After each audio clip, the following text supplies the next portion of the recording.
Oromiyarratti gadeensi raabsisa.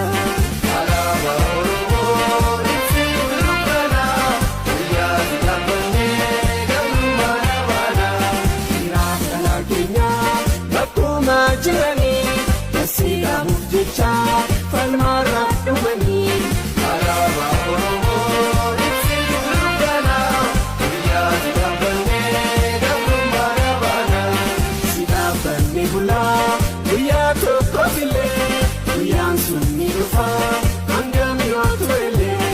Alaabaa Oromoo ibsituu dukkana guyyaa dhaabbannee gabrummaa dhaabana.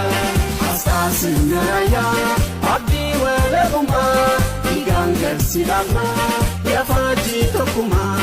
Alaabaa Oromoo ibsituu dukkana guyyaa dhaabbannee gabrummaa dhaabana.